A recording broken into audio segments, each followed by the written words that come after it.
दोस्तों अगर वीडियो पसंद आए तो वीडियो को लाइक करें। चैनल पर पहली बार आए हैं तो चैनल को सब्सक्राइब करके बेल आइकन को प्रेस करना ना भूलें, जिससे हमारी सबसे पहले वीडियो आप देख सकें।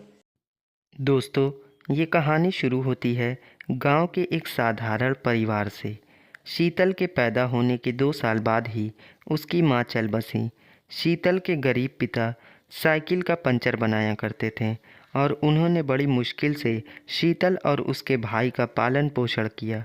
शीतल के बड़े होने पर उसके पिता ने जैसे तैसे दोस्त के बेटे से शादी करवा दी और शादी के 1 साल बाद ही उनका देहांत हो गया।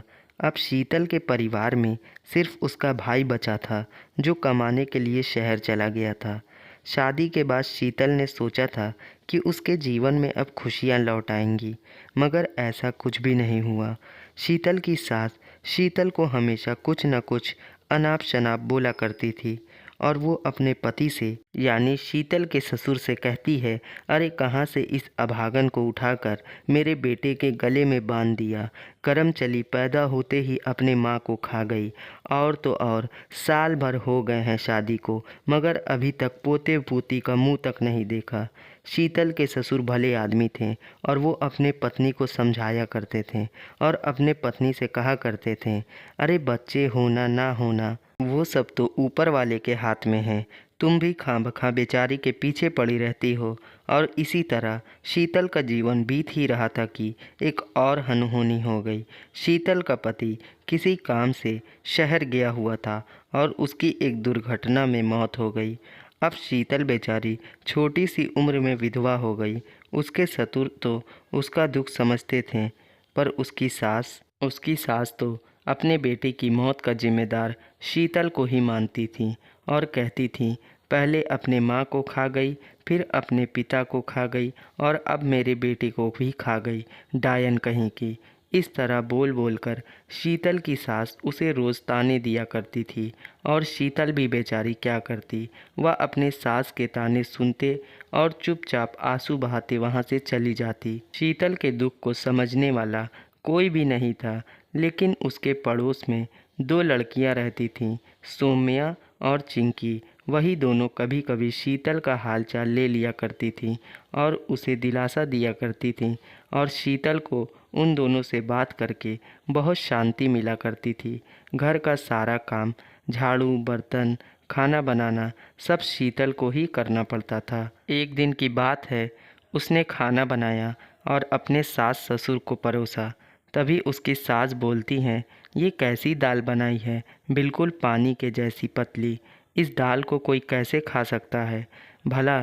तो शीतल बोलती है, माँ जी घर पर थोड़ी सी दाल बची थी और आज घर के काम से फुर्सत ही नहीं मिली जो मैं बाजार जाकर सामान लाऊं। तब शीतल की सास बोलती है, अरे तू दिन भर कौन सा काम करती है जो तुझे बाजार जाने का समय नहीं मिलता। छोटा सा तो घर है, उसमें कितना काम निकल जाता है जो तेरा सारा दिन इसी में लग जाता है। तभी शीतल के ससुर उसकी सास से बोलते हैं, अरे तुम तो हाथ धुल कर ही शीतल के पीछे लग गई हो। जब देखो किसी न किसी बात पर बेचारी को बोला करती हो और ताने दिया करती हो। अरे एक दिन जरा सी पतली दाल खा लोगी तो क्या मर जाओगी। एक तो बेचारी दिन भर घर के कामों में पिसती रहती है, ऊपर से तुम्हारे ताने भी सुनती है। अगर इसकी जगह कोई और लड़की होती तो कब का चली गई होती इस नर्क को छोड़कर। फिर भी शीतल की सास चुप नहीं रहती और कहती है, चली जाए ना हमारा घर छोड़कर। मेरे बेटे को तो खा गई, अब क्या हम दोनों को खाएगी, तब इस घर को छोड़कर जाएगी। शीतल यह बातें सुनकर बहुत उदास हो गई और वहाँ से चली गई। शीतल के आंखों में आंसू भरे हुए थे।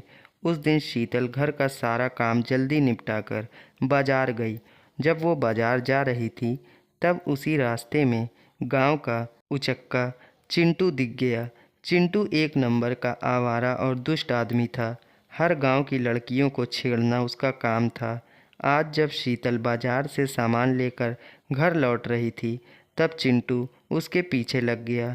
चिंटू को पीछा करते देख शीतल भी तेज तेज चलने लगी। चिंटू ने शीतल का पीछा घर तक किया और जैसे ही शीतल घर पहुंची वह लौट गया। पर शीतल के सास की नज़र चिंटू पर पड़ गई और वो ये सोचने लगी कि ये उचक्का इसके पीछे पीछे क्यों आ रहा था। ज़रूर इसका चक्कर चल रहा है इस उचक्के के साथ। शीतल जैसे ही घर के अंदर पहुंची, उसकी सास तमक कर बोली, क्यों रे, गांव के उस उचक्के के साथ नैन मटक्का करने गई थी क्या। शीतल जैसे ही इस बात को सुनती है, मानो उसके ऊपर बिजली गिर पड़ी हो। शीतल इस बात पर यकीन नहीं कर पा रही थी कि आज उसकी सास ने उसके ऊपर चरित्र पर उंगली उठाई। शीतल कुछ बोल पाती उससे पहले ही उसकी सास ने झाड़ू उठाया और उसे पीटने लगी। शीतल बेचारी चुपचाप मार खाती रही। सफाई देती तो किसे देती, यहाँ कौन उसकी सुनने वाला था। और ऐसे ही कुछ दिन बीत जाते हैं और एक दिन शीतल को फिर से बाज़ार जाना पड़ता है।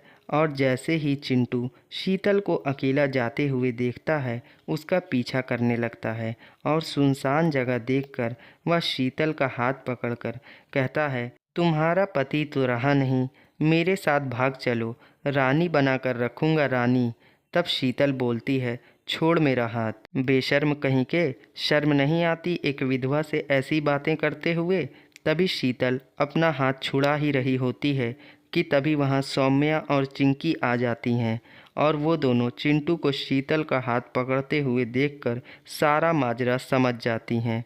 और सौम्या ने अपनी चप्पल निकाली और चिंटू के मुंह पर मारना शुरू कर दिया और बोली, बहुत शौक है ना तुझे भोली भाली लड़कियों को छेड़ने का, चल अब मुझे छेड़ कर दिखा। तभी चिंकी ने भी एक थप्पड़ लगाया और बोली, शीतल भाभी को बेसहारा समझ रहा था ना, बोल अब, दिखा अपनी मर्दानगी।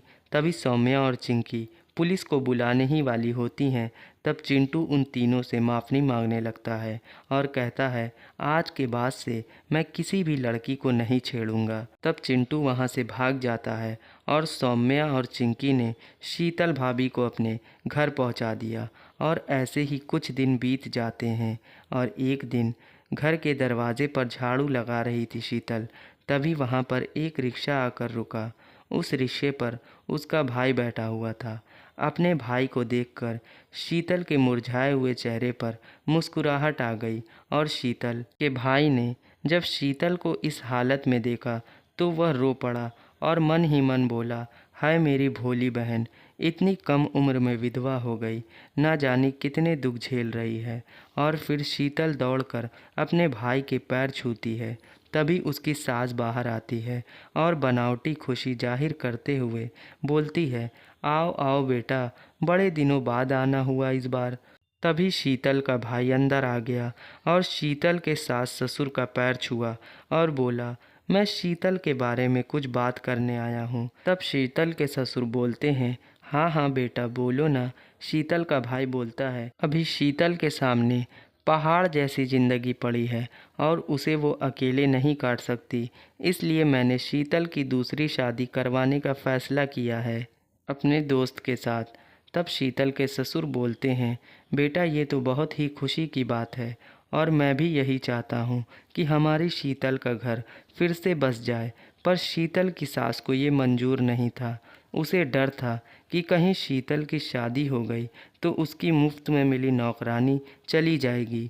और वह उन दोनों की बात काटते हुए बोली, नहीं, मैं इस शादी के खिलाफ हूँ। मेरे बेटे की आत्मा जब शीतल की दूसरी शादी देखेगी तो वह खून के आंसू रोएगी। तभी शीतल के ससुर बोलते हैं, हमारे बेटे की आत्मा तो शीतल के इस हालत को देखकर भी रो रही होगी। जिस लड़की को प्यार से शादी करके वो अपने घर लाया था, आज उसी घर में उसकी ये हालत देखकर उसकी आत्मा बेचैन हो उठती होगी। और हमारे बेटे की आत्मा भी चाहती होगी कि शीतल का घर फिर से बस जाए। तभी बगल में खड़ी सौम्या और चिंकी सारी बात सुन रही थी और ये बातें सुनते ही वो गांव के प्रधान, मुखिया और सरपंच और जितने भी बड़े बड़े लोग थे उन्हें वहां पर ले आई। और सरपंच ने शीतल के सास को समझाते हुए कहा, अरे तुम भी तो शीतल की माँ जैसी ही हो, जरा सोचो तो, अगर तुम्हारी बेटी की ये हालत होती तुम क्या करती। इतने पत्थर दिल मत बनो। अरे शीतल को बहू बना कर लाए थे, उसका सुहाग उजड़ गया है, इसलिए उसे अब बेटी की तरह विदा हो जाने दो। और इस तरह गांव के बाकी लोग भी शीतल की सास को समझाते हैं और सबके समझाने पर शीतल की सास को अपनी गलती का एहसास होता है और शीतल की दूसरी शादी के लिए उसकी सास राज़ी हो जाती हैं। उसके बाद शीतल के सास ससुर ने बेटी की तरह शीतल को विदा किया और उसके भाई ने शहर जाकर अपने दोस्त से शीतल की शादी करवा दी और फिर शीतल के जीवन में भी खुशियां आ गईं। तो दोस्तों, ये कहानी अगर पसंद आई हो तो इस वीडियो को लाइक करें। चैनल पर पहली बार आए थे तो सब्सक्राइब करें ताकि ऐसी ही कहानियाँ आप सबसे पहले देख सकें। अगली वीडियो में फिर मिलूँगा। धन्यवाद।